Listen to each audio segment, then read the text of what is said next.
الحمد لله رب العالمين والصلاة والسلام على سيد الأنبياء والمرسلين وعلى آله وأصحابه أجمعين. أما بعد فقد قال الله تبارك وتعالى في القرآن المجيد والفرقان الحميد: أعوذ بالله من الشيطان الرجيم. بسم الله الرحمن الرحيم. أفحسبتم أنما خلقناكم عبثا وأنكم إلينا لا ترجعون. فتعالى الله الملك الحق لا إله إلا هو رب العرش الكريم. صدق اللہ مولانا العظیم. وقال النبی صلی اللہ علیہ وسلم: ما لی وللدنیا وما انا والدنیا الا کراکب استظل تحت شجرۃ ثم راح وترکها او کما قال علیہ الصلاۃ والسلام. میرے محترم بزرگوں اور دوستوں، اللہ تبارک و تعالی نے ہم سب کو ایمان کی توفیق دے کر اسی ایمان ہی کے نتیجے میں فکر آخرت اپنے دلوں میں بسانے کی تلقین کی ہے، حکم دیا ہے. موت ایک ایسی چیز ہے جس کا آنا بالکل یقینی ہے، اور جس زندگی کو لے کر کے ہم اور آپ رواں دواں ہیں، ٹہل گھوم رہے ہیں، یہ کب فنا ہو جائے، کب ختم ہو جائے، اس کا کوئی بھروسہ نہیں ہے. ہمیں اور آپ کو درمیان کے یعنی زندہ ہونے اور موت کے درمیان کے جو ایام ہیں، جو ماہ و سال ہیں، جو لمحات ہیں، انہیں کس انداز میں گزارنا چاہیے، یہ فیصلہ ہم کو اور آپ کو خود کرنا ہے. ہم زندگی اس انداز میں گزاریں کہ جب پروردگار کا سامنا ہو اور آخرت میں وہ اعمال کے بارے میں باز پرس کرے اور یہ کہے کہ ہم نے دنیا کو آباد کیا تھا انسانوں کے لیے، اور انسانیت کی ضرورت کے تمام اسباب اور وسائل کو وافر مقدار میں دنیا کے اندر رکھ دیا تھا، اور اپنے اپنے مقدر، اپنے اپنے نصیب کے مطابق ہر شخص کو دنیا کی راحت اور دنیا کا آرام، دنیا کا رزق میسر ہوتا رہا. ہم نے تو اس لیے دنیا کو آباد کیا تھا کہ وہاں اللہ تبارک و تعالیٰ کے یعنی میرے حکموں کی تعمیل ہوگی، میری مرضیات پر لوگوں کو چلایا جائے گا، خود چلا جائے گا. یعنی اسی کو اپنے اندر بھی بسانا تھا اور دوسرے انسانوں کے اندر بھی دعوت اور تبلیغ کے ذریعے سے اسی کیفیت کو پیدا کرنا تھا کہ دل کے اندر خوف خدا کا تخم لگاؤ. اللہ کے ڈر کا بیج جب دل کے اندر پیدا ہو جاتا ہے، پیوست ہو جاتا ہے، پائیدار اور مضبوط ہو جاتا ہے، تو پھر اس دل کے حامل انسان سے، اس کے اعضاء سے، اس کے جوارح سے، اس کے ہاتھ پیر سے، اس کے آنکھ سے، اس کے کان سے، میرے دوستو وہی عمل وجود میں آتے ہیں جو تہذیب اور تمدن کا شاہکار قرار پاتے ہیں. وہ معاشرہ انتہائی متمدن اور انتہائی مہذب بن جاتا ہے جس معاشرے کے اندر اور جس معاشرے کے افراد کے اندر ایمان کا تخم ہوتا ہے اور خوف خداوندی کا بیج اس معاشرے کے افراد میں پڑ جاتا ہے، تو نماز کے لیے پھر اس کو الگ سے پکار لگانے کی ضرورت نہیں پڑتی۔ گھڑی گھنٹال نے وقت دکھا دیا، بتا دیا، اس کی بے چینی، اس کا اضطراب نماز کے لیے بڑھ جاتا ہے۔ وہ خود بخود اپیل کرتا ہے کہ اب اپنے پیر کو اٹھاؤ، اپنی دکان کو تالا لگاؤ، اپنی گپ شپ بند کرو، دوستوں کی محفل کو چھوڑو اور چلو، اب تو اللہ کی کبریائی کا نعرہ بلند ہو چکا ہے اور اب نماز پڑھنے کے بعد ہی کسی دوسری مصروفیت کے اندر ہم اور آپ جڑیں گے۔ یہ ایمان کی دین ہے جو اللہ تبارک و تعالی نے ہم کو اور آپ کو بخشا ہے۔ اسی ایمان کے توسط سے ہی ہمارے دل میں کسی نہ کسی درجے میں آخرت کی باز پرس کا ایک احساس ہے، اور اسی احساس کا یہ نتیجہ ہے کہ ہم اپنے کردار کو، اپنے اعمال کو حقیقت کے روپ میں ڈھالنے کی کوشش کرتے ہیں، حقیقت کے سانچے میں ڈالنے کی کوشش کرتے ہیں، اپنی سمت سفر کو متعین کرتے ہیں، اپنی منزل کا شعور اپنے اندر پانے کی یہ کوشش کرتے ہیں، اور اسی کے یہ سب مظاہر ہیں میرے دوستو جو آپ کو مکاتب، مدارس، خانقاہ، دعوت اور تبلیغ اور اسلامی تحریکات اور تنظیموں کی شکل میں اس روئے زمین کے انسانوں کو بنانے کے لیے برپا ہے۔ یہی فکر پیدا کرنے کی کوشش کی جاتی ہے، اور اگر یہ فکر نہیں پیدا ہوئی اور ہم نے موت و حیات کے اس درمیانی وقفے کو غلط طور پر استعمال کیا، اللہ تبارک و تعالی کو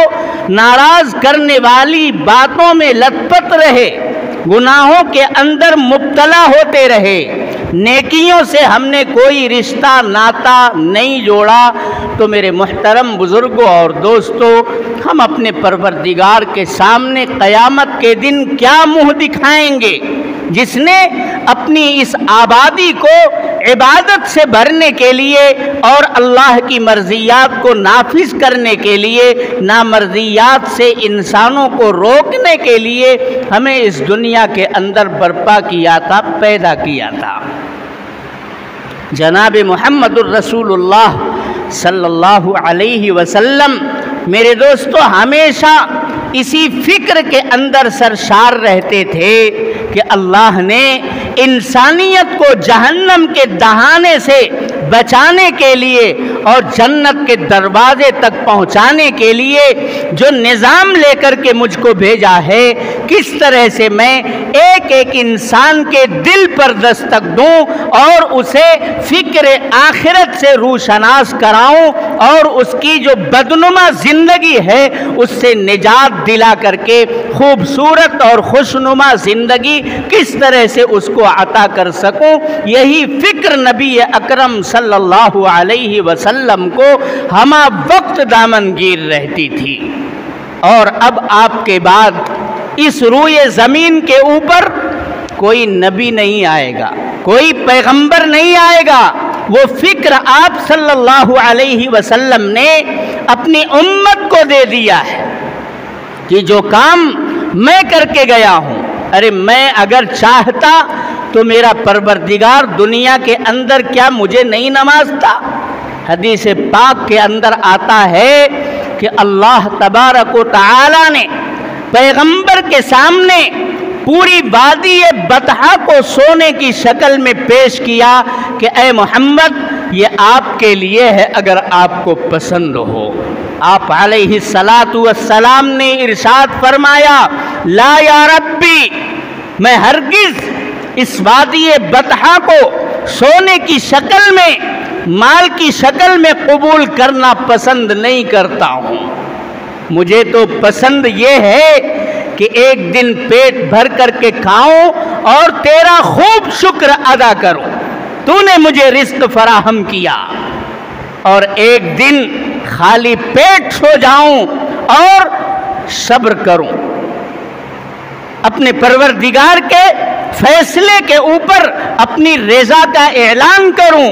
میں تیرا بندہ ہوں، تیرا غلام ہوں، تو جس حالت میں بھی مجھے رکھے مجھے منظور ہے، پیٹ بھرنا تھا بھر دیا، مجھے منظور ہے خالی رکھنا تھا، فاقہ مستی میں میرے شب و روز کو گزروانا تجھے پسند تھا، مجھے یہی محبوب ہے، میں تو اپنے رب کے منشا کے اوپر چلنا چاہتا ہوں، سونے چاندی کی وادیاں اور سونے چاندی کے پہاڑ مجھے مطلوب نہیں ہے۔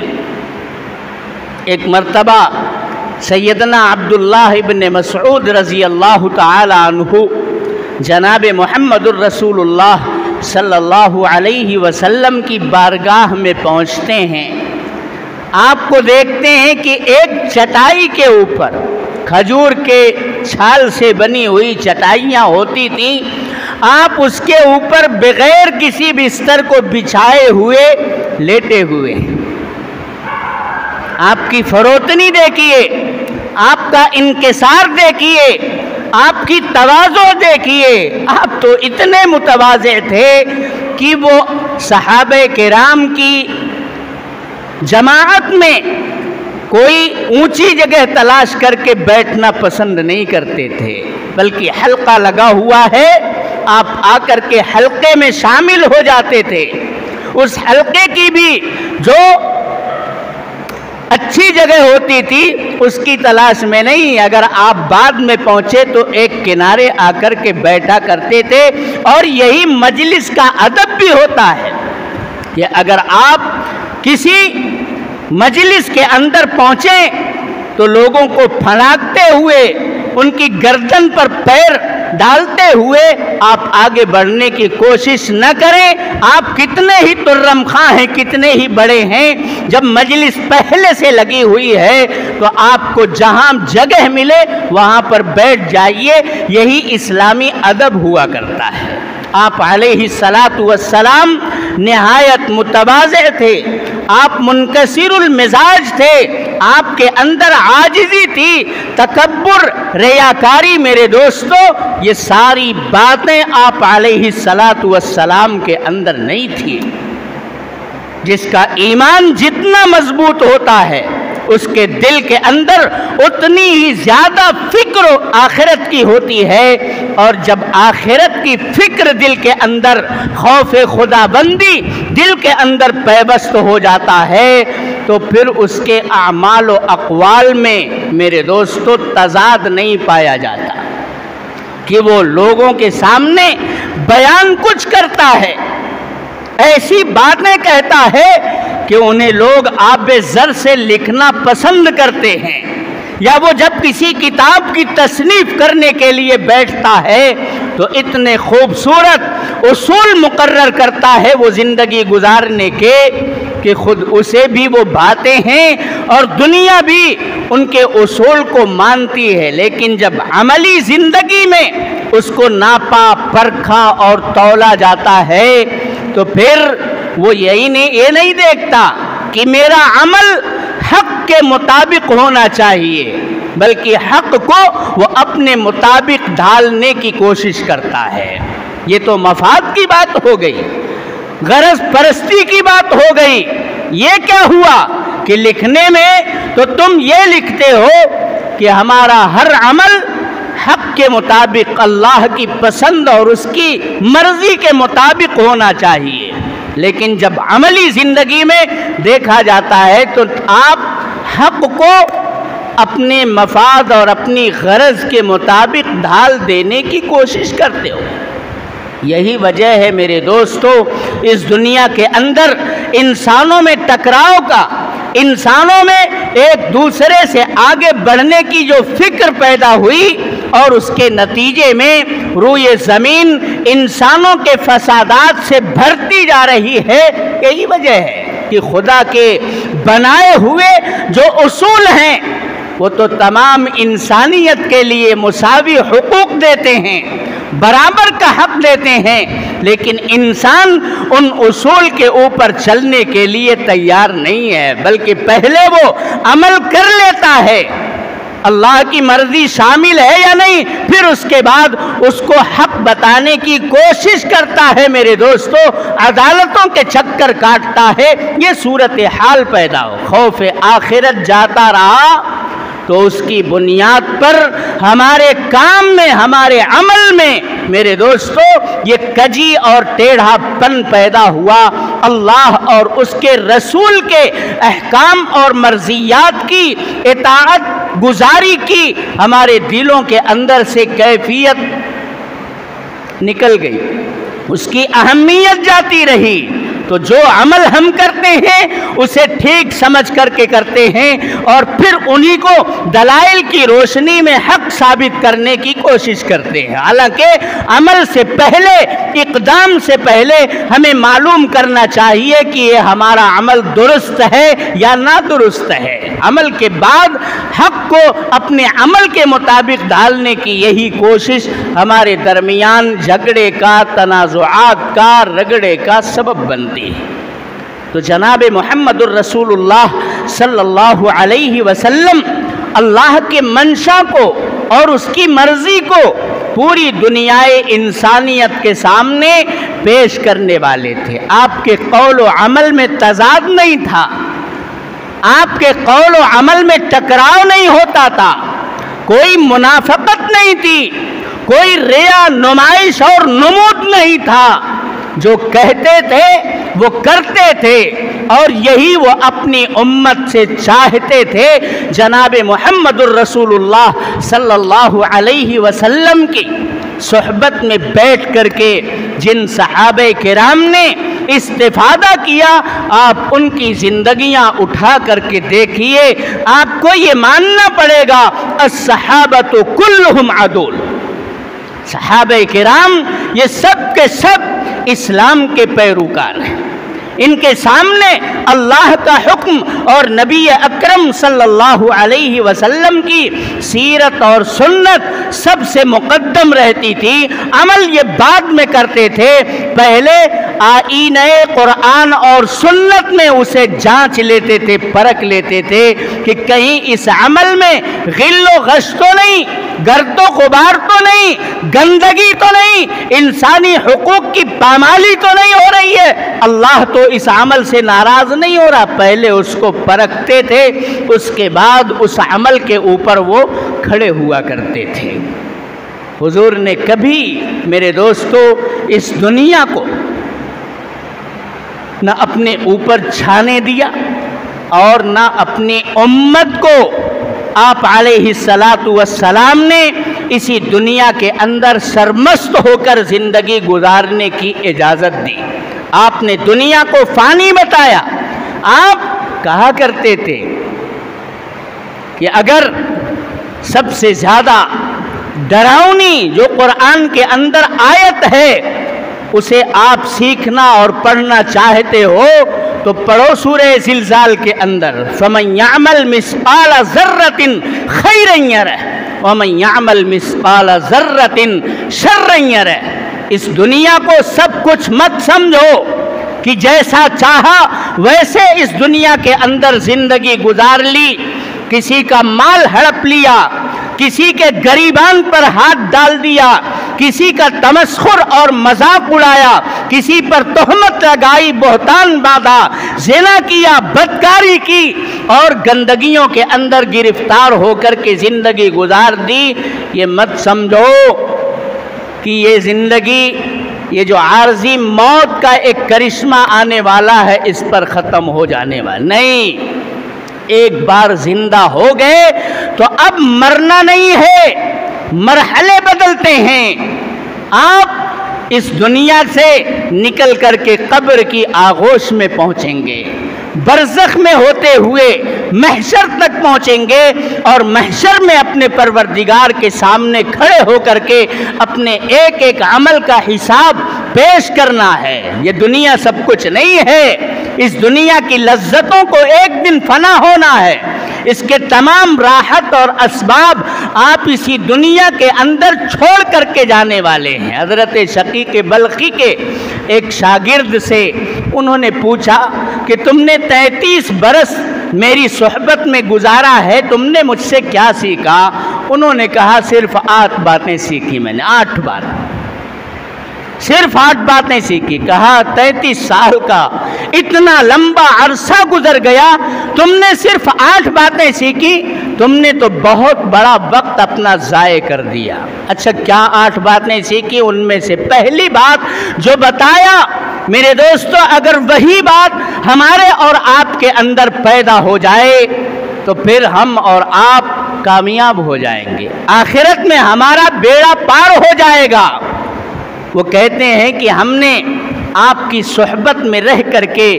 آپ کی شاگردی میں رہ کر کے، آپ کی زندگی سے یہ سبق سیکھا ہے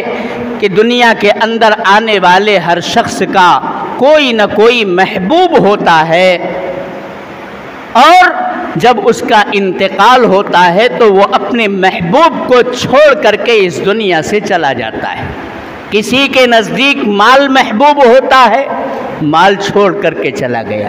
کسی کو اچھی گاڑیاں رکھنے کا شوق ہوتا ہے، موت آئی گاڑیاں چھوڑ کر کے۔ کسی کو اچھے اونچے محل، بلڈنگ اور بنگلے پسند ہوتے ہیں، وہ ان کی تعمیر میں اپنی جان کھپاتا ہے اور ماہ و سال لگا دیتا ہے اور خوب اچھا بناتا ہے، لیکن موت آتی ہے تو وہ اسے چھوڑ کر کے چلا جاتا ہے۔ کسی کی کوئی محبوبہ ہوتی ہے، کسی کا کوئی محبوب ہوتا ہے انسانوں میں سے، لیکن جب وہ قبر میں جاتا ہے تو وہ اپنے محبوب کو چھوڑ کر کے چلا جاتا ہے۔ میں نے خوف آخرت کو محبوب بنا لیا، اللہ کو اپنا محبوب بنا لیا، خشیت، تقوی اور پرہیزگاری کو اور نیک اعمال کو آپ کی زندگی سے دیکھ کر کے، سیکھ کر کے میں نے ان چیزوں کو اپنی زندگی کا اور اپنا محبوب بنا لیا۔ کہا تم تو بڑے کامیاب نکلے بھائی، اگر یہ خوبی کسی کے اندر پیدا ہو جائے تو یہ محبوب ایسا ہے کہ قبر کے اندر بھی ساتھ چھوڑنے والا نہیں ہے۔ جب بندے کے اندر ایمان کی محبت ہوگی، خوف آخرت کا یقین ہوگا، اپنے پروردگار کی محبت اس کے دل کے اندر پیوست ہو جائے گی، تو محبوب کی مرضی کے خلاف کوئی عمل نہیں کرے گا۔ بتائیے کہ وہ قبر کے حساب سے آسانی کے ساتھ چھوٹ جائے گا کہ نہیں چھوٹ جائے گا؟ اس نے تو معرفت حاصل کر رکھی ہے۔ جب پوچھا جائے گا من ربکا، کھل کر کے کہے گا ربی اللہ، ما دینکا دینی الاسلام، من ھذا الرجل ھذا رسول اللہ صلی اللہ علیہ وسلم فداہ ابی و امی۔ یہ تو جناب محمد الرسول اللہ صلی اللہ، تو جس نے خوف آخرت کو اپنا محبوب مشغلہ بنا لیا، اس کی دنیا بھی انشاءاللہ کامیاب ہوگی، مقدر کے بقدر رزق تو ملتا ہی رہے گا۔ وہی شاگرد کہتے ہیں کہ دنیا کو ہم نے دیکھا کہ وہ مال و متاع اور پیٹ بھرنے کے لیے رزق کی تلاش میں سرگرداں رہتی ہے۔ میں نے قرآن کی ایک آیت پڑھی اور میں نے یہ سب کچھ چھوڑ دیا، وَمَا مِن دَابَّةٍ فِي الْأَرْضِ إِلَّا عَلَى اللَّهِ رِزْقُهَا، کہ روئے زمین پر کھانے پینے کی ضرورت جن جانداروں کو بھی پیش آتی ہے، اس کا رزق اللہ کے ذمے ہے۔ اس لیے میں نے اس کی طرف سے صرف نظر کر لیا، یہ سوچ کر کے کہ جب پرندوں کو اللہ رزق دیتا ہے، جب چوپایوں کو اللہ رزق دیتا ہے، خشکی اور تری میں بسنے والے کیڑے مکوڑوں، چھوٹے بڑے جانداروں کو اللہ رزق دیتا ہے، تو آخر مجھے کیوں نہیں رزق دے گا؟ اس لیے میں نے بقدر ضرورت ہی اسباب کا بیڑا اٹھایا اور اپنی عمر کو اللہ کی یاد میں مصروف رکھا۔ یہ بھی ایک سبق شقیق بلخی کے شاگرد نے آپ کی زندگی سے میرے دوستو سیکھ کر کے رکھا تھا۔ تو بات بہت دور چلی گئی، حضور پاک علیہ السلام کے سامنے پوری وادی بطحا کو سونے کی شکل میں پیش کیا، آپ نے انکار کر دیا۔ حضرت عبداللہ ابن مسعود آپ کی خدمت میں آتے ہیں اور دیکھتے ہیں کہ آپ ایک چٹائی کے اوپر، جو کھجوروں کے چھال سے بنی ہوئی چٹائی ہے، اس پر کون سویا ہوا ہے؟ ارے سید الاولین والآخرین، امام الانبیاء، جنہیں اللہ تبارک و تعالی نے اپنی معرفت کے لیے معراج پر بلایا۔ آپ جیسی معرفت کسی انسان کو، کسی پیغمبر کو، کسی فرشتے کو بھی حاصل نہیں ہے، کیونکہ جو قرب، جو نزدیکی پیغمبر کو حاصل ہوئی، وہ سید الملائکہ روح الامین حضرت جبریل کو بھی حاصل نہیں ہوئی۔ انہوں نے سدرۃ المنتہا پر جا کر کے کہہ دیا تھا، اگر یک سرے موئے برتر پرم، فروغ تجلی بسوزت پرم۔ اب اگر ایک بال کے برابر بھی میں آگے بڑھوں گا تو تجلیات ربانی کی کرنیں مجھے جھلسا دیں گی، میرے پروں کو جلا کر کے خاکستر کر دیں گی۔ معرفت جتنی زیادہ کسی کے دل میں ہوتی ہے، اتنی ہی زیادہ اس کے دل میں خشیت، تقوی اور پرہیزگاری کی کیفیت پیدا ہوتی ہے۔ آپ کی معرفت اونچی تو آپ کا خوف اور آپ کی خشیت پروردگار کے تئیں بہت زیادہ تھی۔ حضرت عائشہ صدیقہ رضی اللہ تعالی عنہا فرماتی ہیں کہ ایک مرتبہ حضور نے مجھ سے عرض کیا کہ عائشہ، مجھے عزلت، تنہائی اور گوشہ نشینی کے لیے وقت چاہیے۔ آج تمہاری باری کا دن ہے، لیکن میں تم سے اجازت لے کر کے تنہائی میں جانا چاہتا ہوں۔ حضرت عائشہ نے فرمایا کہ آپ کا قرب، آپ کی رفاقت، آپ کی نزدیکی بھی مجھے پسند ہے، اور اے پیغمبر، جس بات میں آپ کو خوشی محسوس ہوتی ہے وہ بھی مجھے پسند ہے، آپ تشریف لے جائیے۔ اس طرح کی بیوی ہونی چاہیے میرے دوستوں۔ آپ پر جانثار ہیں، قربان ہیں، ہر وقت آپ کے دیدار کے لیے تڑپتی ہیں، اور آج باری کا دن ہے، آج آپ کے ساتھ لیٹنے کی باری ہے، لیکن کہہ رہی ہیں اے حضور، اگر آپ کو گوشے تنہائی میں اپنے رب کی عبادت پسند ہے تو مجھے بھی آپ کی خوشی میں خوشی ہے، آپ تشریف لے جائیے۔ آپ گئے اور اللہ تبارک و تعالی سے رو رو کر کے دعا کر رہے ہیں، سجدے میں جا رہے ہیں، اتنا روتے ہیں کہ پوری زمین تر ہو جاتی ہے۔ قعود کی حالت میں آپ کا دامن بھیگ جاتا ہے، اور رات بھر عبادت کرتے ہیں، اور آپ کے پاس سید بلال رضی اللہ تعالی عنہ تشریف لاتے ہیں کہ حضور چلیے، اب تو فجر کا وقت ہو چکا ہے، دیکھا آپ رو رہے ہیں، کہہ پڑے کہ آپ تو بخشے بخشائے ہیں، آپ کو اتنا زیادہ اپنے پروردگار کے سامنے رونے دھونے کی کیا ضرورت ہے؟ تو آپ علیہ الصلاۃ والسلام نے کیا ارشاد فرمایا؟ کیا میں اپنے پروردگار کی عظمتوں کا اعتراف کرتے ہوئے اس کی نعمتوں سے سرشار رہ کر کے اس کا شکر گزار بندہ نہ بنوں؟ اس نے مجھے نوازا ہے تو شکر گزاری کے یہ آنسو گرانا یہ میرا فرض منصبی ہے۔ میں اپنے پروردگار کی مزید چاہت کے اور مزید قرب کے حصول کے لیے یہ سب کچھ کرتا ہوں، اور دنیا کے اندر سرمستی یہ تو بالکل احمقانہ تصور ہے۔ دنیا اور اس کی تمام لذتیں فانی ہیں، قیامت کا دن منتہائے عمل ہے، جزائے عمل ہے، سزائے عمل ہے۔ اسی دنیا میں ہم کو نہیں رہنا ہے، قیامت کا بکھیڑا کھڑا ہوگا اور پھر عمل بالکل بند ہو جائے گا۔ اب جو کچھ کر کے گئے ہیں اس عمل کی جزا ملے گی، اچھا بدلہ جنت کی شکل میں ملے گا، اور اگر کالے کرتوت سے اپنے آپ کو، اپنے دل دماغ کو سیاہ کر رکھا ہے تو گندگی لے کر کے جنت میں پہنچنے کی اجازت نہیں ہے۔ توبہ کر کے یہیں پر اس زندگی کو صاف ستھرا کر لو، ورنہ ہر ہر مومن کو بخشا جائے گا، لیکن اس گندگی کو صاف کرنے کے لیے پہلے جلنا پڑے گا۔ اصول کا تقاضا یہی ہے۔ اللہ اپنی رحمت سے ہمارے تمام گناہوں کو معاف کر دے، ہمیں تو اپنے پروردگار سے یہی امید رکھنی چاہیے، لیکن اصول اور ضابطہ یہ کہتا ہے کہ اگر اس ایمان کے ساتھ خوف آخرت دل میں بسا کر کے اللہ کی مرضیات پر چلیں گے تو جنت کے اندر اولین داخلے کے مستحق ہوں گے، اور خلود فی الجنت کا اللہ تبارک و تعالی ہمیں تحفہ عطا کریں گے۔